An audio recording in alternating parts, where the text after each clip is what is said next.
नमस्कार स्टूडेंट्स। चलिए शुरुआत करते हैं आज की क्लास को।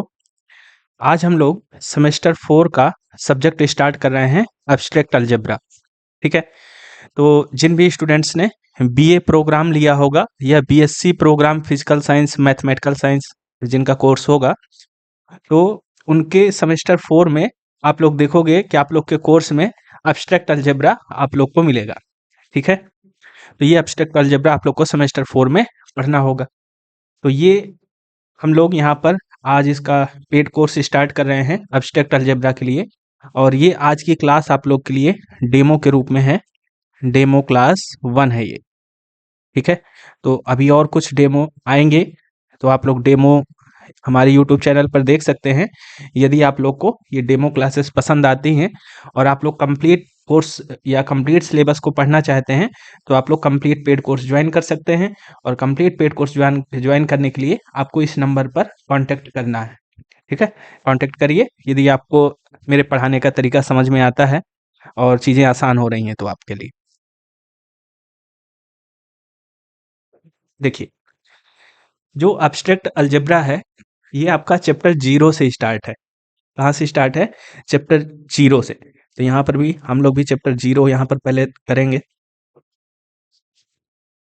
चैप्टर 0, चैप्टर 0 में बहुत बेसिक बातें आपको बताई गई हैं। ठीक है, और इस चैप्टर का नाम भी है प्रिलिमिनरीज। ठीक है, तो यहाँ पर आप लोग लिख सकते हैं प्रिलिमिनरीज।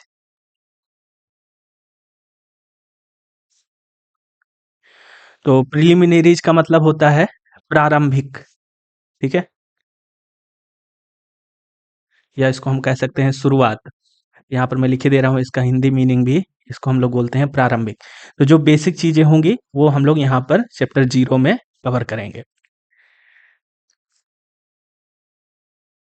ठीक है, अब देखिए यहाँ पर जो स्टार्ट किया गया है आपका सिलेबस, वो एक थ्योरम से स्टार्ट किया गया है और इस थ्योरम को बोलते हैं वेल ऑर्डरिंग प्रिंसिपल। तो यहाँ पर आप लोग लिखिए थ्योरम।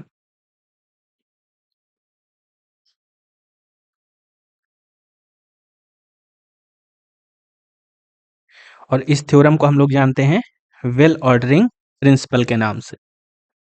तो ये थ्योरम आपकी इम्पॉर्टेंट है और आपके सेमेस्टर एग्जाम में पूछा जा सकता है इससे क्वेश्चन। ठीक है, वेल ऑर्डरिंग प्रिंसिपल से ऐसा क्वेश्चन बनेगा यहाँ से कि state and prove well ordering principal.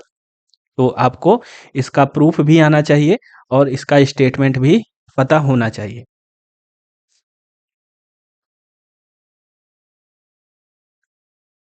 ठीक है, चलिए यहाँ पर मैं इस पर लिखे दे रहा हूँ, मेंशन किए दे रहा हूँ कि आपकी इंपॉर्टेंट थ्योरम है। देखो इसका स्टेटमेंट सबसे पहले देखिए कि इस प्रिंसिपल में हमको बताया क्या गया है। तो स्टेटमेंट आपको तैयार रखना है। देखिए इस पर कहा गया है कि every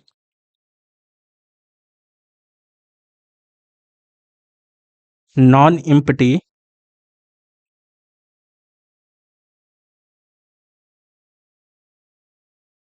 subset of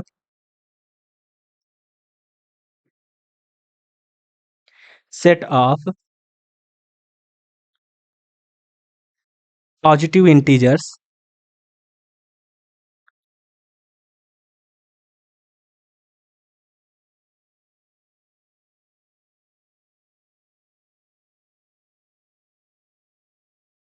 contains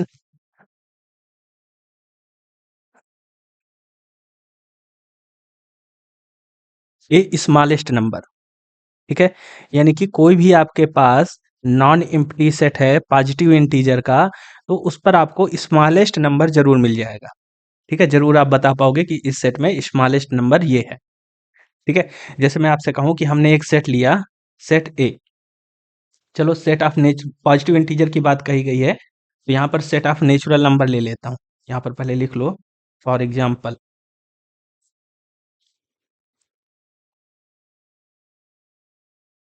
for example, तो यहाँ पर यदि हम लोग एक सेट लेते हैं, सेट ऑफ नेचुरल नंबर, तो इस पर पॉजिटिव इंटीजर्स ही होते हैं सारे के सारे, 1 से लेकर के इनफाइनाइट तक।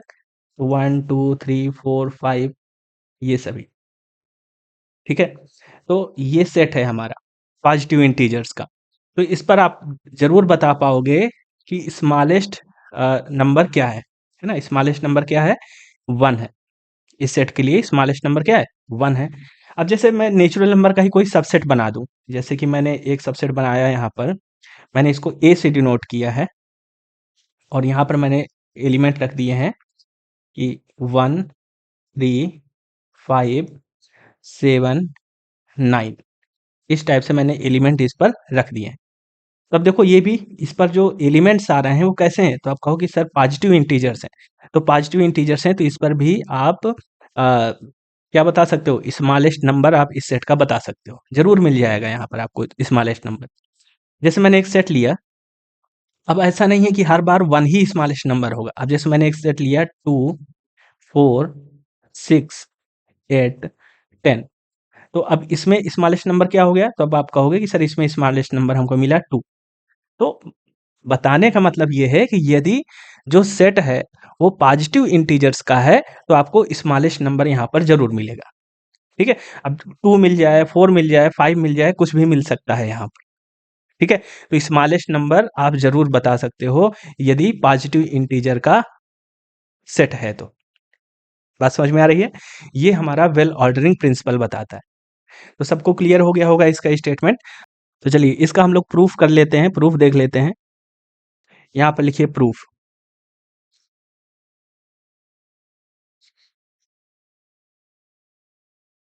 यहाँ पर देखो क्या कहा गया है, यहाँ पर कहा गया है कि every non empty set of positive integers, यानी कि पॉजिटिव इंटीजर का सेट हमको गिवन है यहाँ पर।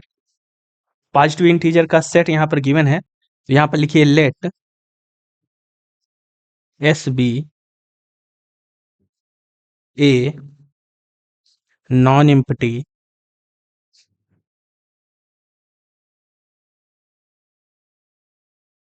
Set of positive integers. ठीक है? पॉजिटिव इंटीजर का सेट हमारे पास एक एस हमने मान लिए, पॉजिटिव इंटीजर्स।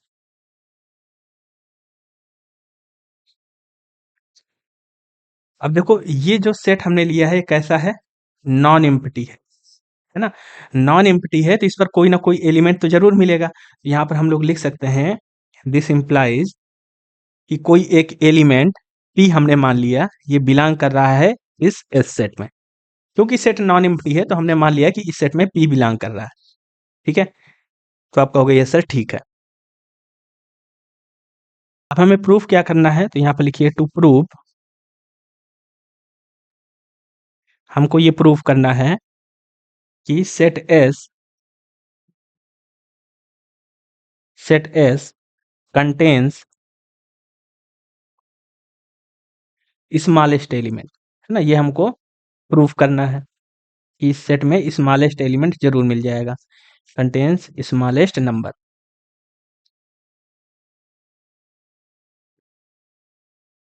ठीक है? हमको ये प्रूफ करना है कि सेट एस के पास क्या है? स्मॉलेस्ट नंबर जरूर मिल जाएगा। तो चलिए हम लोग इसको प्रूफ करेंगे और इसको हम लोग प्रूफ करेंगे by principle of mathematical induction. तो यहाँ पर लिख लीजिए we will prove this result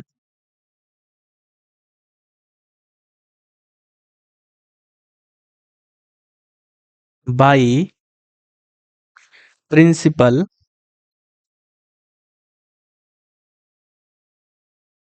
of mathematical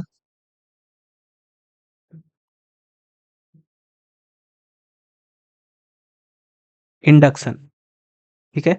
हम लोग इसको प्रिंसिपल ऑफ मैथमेटिकल इंडक्शन से प्रूफ करेंगे। अब प्रिंसिपल ऑफ मैथमेटिकल इंडक्शन सब लोगों ने पढ़ रखा होगा, है ना? यदि नहीं पढ़ रखा तो मैं बता देता हूँ। यहाँ पर हम लोग 3 केस प्रूफ करते हैं। तो केस 1 में हम लोग क्या प्रूफ करते हैं कि जो स्टेटमेंट है वो n इक्वल टू 1 के लिए ट्रू होना चाहिए। ठीक है? केस 2 में हम लोग सपोज करते हैं कि जैसे 1 के लिए ट्रू है वैसे 2 के लिए ट्रू होगा, 3 के लिए ट्रू होगा, तो इसी तरीके से जो स्टेटमेंट है वो n इक्वल टू k के लिए क्या होगा? ट्रू होगा। फिर केस 3 में हम लोग क्या करते हैं? केस 3 में हम लोग प्रूफ करते हैं n इज इक्वल टू के प्लस वन के लिए। यदि k प्लस वन के लिए भी स्टेटमेंट ट्रू हो जाता है तो इसका मतलब है कि प्रिंसिपल ऑफ मैथमेटिकल इंडक्शन से ये प्रूव हो जाता है कि स्टेटमेंट ट्रू है। ठीक है, चलिए तो यही हम लोग 3 केस में प्रूफ करेंगे। तो सबसे पहले हम लोग यहाँ पर लिखेंगे now for n is equal to 1। n is equal to 1 के लिए हम लोग प्रूफ करेंगे। n इज इक्वल टू 1 का मतलब ये है कि n इज इक्वल टू 1 यदि हम लोग लेकर के चल रहे हैं तो इसका मतलब क्या है? इसका मतलब ये है कि सेट S में केवल एक एलिमेंट है। तो यहाँ पर लिखिए a set containing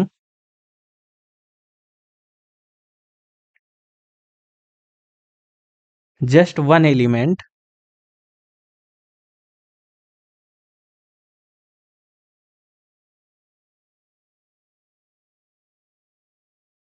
has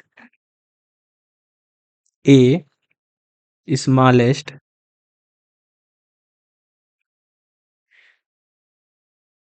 number, है ना? जो यदि सेट में केवल एक ही एलिमेंट है तो फिर वही स्मॉलेस्ट नंबर हो जाएगा। जैसे मैं आपसे कहूँ कि सेट ए में मैंने केवल एक ही एलिमेंट रख दिया 5, तो यही हमारा क्या हो जाएगा? स्मॉलेस्ट नंबर हो जाएगा 5 ही। क्यों? क्योंकि देखो यदि कम से कम 2 नंबर होते तो हम वहाँ पर कंपेयर कर सकते थे कि ये छोटा है, ये बड़ा है ना? ये इससे छोटा है या इससे बड़ा है। लेकिन जब एक ही नंबर है तो किससे कंपेयर करोगे? तो इसका मतलब है जब एक एलिमेंट है तो वही हमारा छोटा नंबर होगा, सबसे छोटा number. Element has a smallest number namely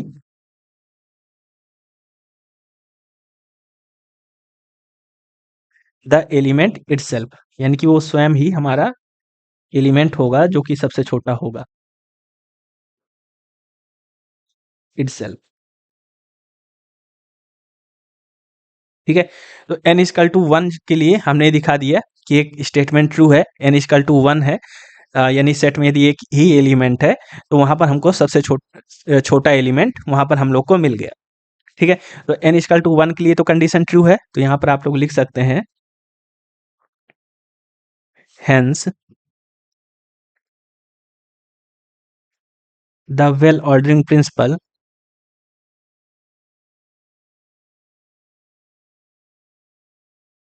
is true for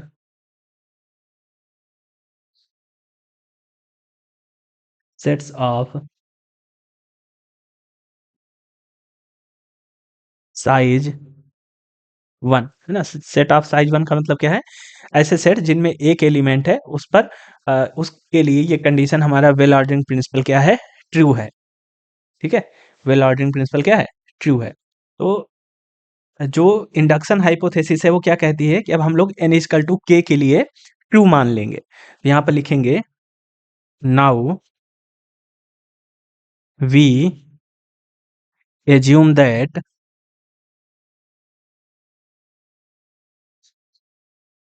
statement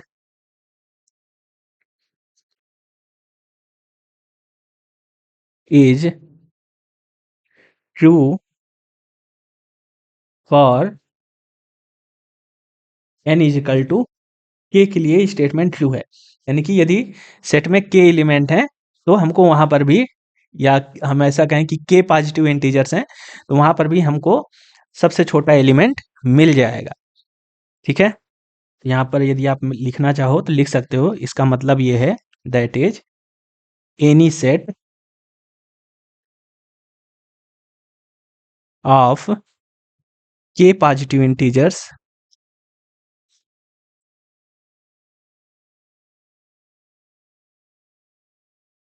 यदि किसी सेट में k पॉजिटिव इंटीजर हैं हैज ए स्मॉलेस्ट नंबर, है ना? वहां पर भी आपको स्मॉलेस्ट नंबर मिल जाएगा। ये हमने एज्यूम किया है कि ये क्या है? ट्रू है। ठीक है, स्मॉलेस्ट नंबर। तो ये स्टेटमेंट आपका k के लिए क्या है? ट्रू है। हम लोग ऐसा एज्यूम कर लेते हैं। और प्रूफ किसके लिए करते हैं? k प्लस 1 के लिए। तो चलिए k प्लस 1 के लिए प्रूफ कर देते हैं।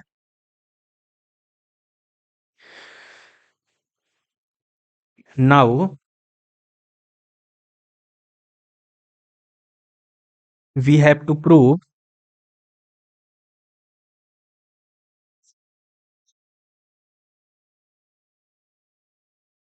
for n is equal to k plus one के लिए हमको प्रूव करना है कि स्टेटमेंट ट्रू है, यानी कि यदि सेट में k प्लस वन एलिमेंट है तो वहां पर भी हमको सबसे छोटा एलिमेंट मिल जाएगा, ये हमको प्रूफ करना है। तो यहाँ पर आप लिखिए let S be a set of k plus one numbers, या ऐसा लिख लीजिए k plus one positive integers. ठीक है, k plus one positive integer इस एस सेट में है। तो अब हमें ये दिखाना है कि इस सेट में सबसे छोटा एलिमेंट जरूर मिल जाएगा। तो हम लोग क्या करते हैं, यहाँ पर लिखिए from which one element p is remove, है ना। मैं ऐसा कर रहा हूं कि k प्लस वन एलिमेंट थे इस सेट में, लेकिन मैंने एक एलिमेंट रिमूव कर दिया इस सेट। मान लेते हैं कि p रिमूव कर दिया मैंने कोई एक एलिमेंट। ठीक है, तो यदि p एक एलिमेंट मैंने रिमूव कर दिया है तो इस सेट में कितने एलिमेंट बचे? आप कहोगे कि सर k एलिमेंट बचे। तो यदि k एलिमेंट बचे हैं तो k एलिमेंट के लिए तो ये स्टेटमेंट ट्रू है ना। ये देखो, statement is true for n equal to k। यदि सेट में k एलिमेंट है तो स्टेटमेंट तो ट्रू है, यानी कि वहां पर हमको एक सबसे छोटा एलिमेंट जरूर मिल जाएगा यदि k एलिमेंट है। ये तो हमने यहाँ पर प्रूफ कर ही दिया है, सपोज किया है, ये हमारी इंडक्शन हाइपोथेसिस है। ठीक है, तो यहाँ पर हम लोग लिख सकते हैं देन रिमेनिंग, ठीक है, k प्लस वन एलिमेंट थे, एक एलिमेंट रिमूव किया तो k एलिमेंट बचे। तो यहाँ पर लिखिए remaining k elements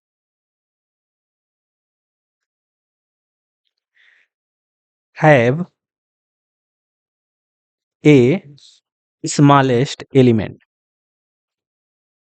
smallest number. ठीक है, और ये हम लोग यहाँ से कह पा रहे हैं क्योंकि हमने इंडक्शन हाइपोथेसिस यहाँ पर ये बनाया है कि एनी सेट ऑफ के पॉजिटिव इंटीजर्स, यदि किसी सेट में के पॉजिटिव इंटीजर्स हैं तो उसके पास स्मॉलेस्ट नंबर जरूर मिलेगा। तो यहाँ पर भी हमारे पास के एलिमेंट का ही सेट बचा। ठीक है, तो हम लोग कह रहे हैं कि यहाँ पर हमको स्मॉलेस्ट नंबर जरूर मिल जाएगा। यहाँ पर यदि आप लिखना चाहें तो मेंशन कर दीजिए कि यही हमारी क्या है, इंडक्शन हाइपोथेसिस है।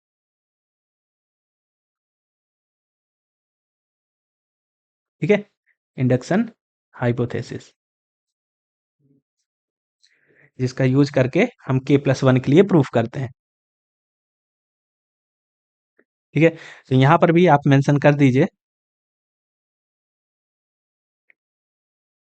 कि ये हम लोगों ने कहाँ से लिखा है। ये हम लोगों ने लिखा है बाई इंडक्शन हाइपोथेसिस से, है ना, कि k एलिमेंट यदि है सेट में तो हमको स्मॉलेस्ट नंबर जरूर मिल जाएगा।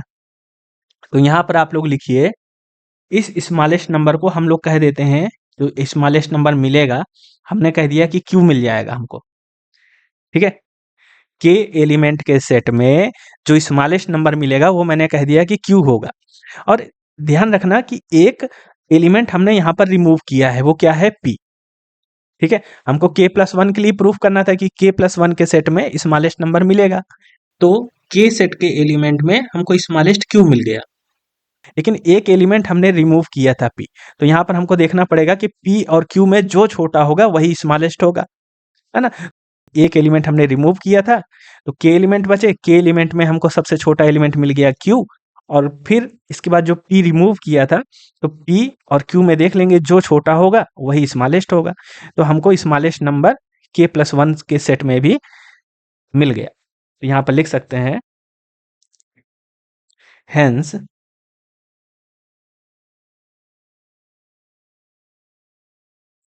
द स्मॉलर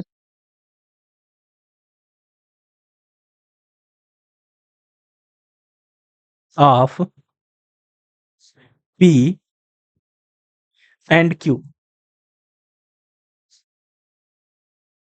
will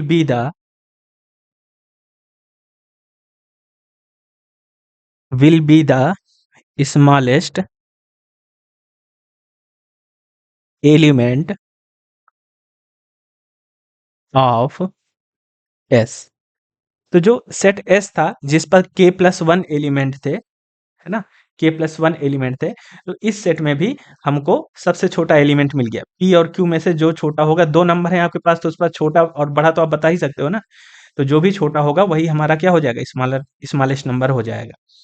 तो k+1 के सेट में भी k+1 पॉजिटिव इंटीजर यदि हैं सेट में, तो उस सेट में भी हमको स्मॉलेस्ट एलिमेंट मिल गया, है ना। तो n=1 के लिए ट्रू ही था कंडीशन, k के लिए हमने सपोज किया और k+1 के लिए हमने प्रूव कर दिया।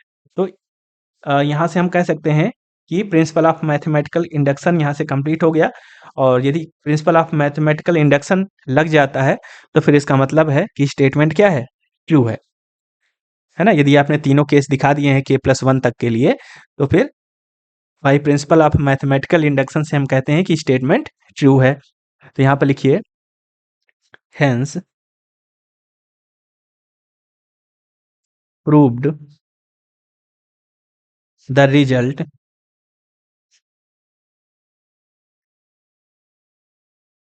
By principal of mathematical induction PMI।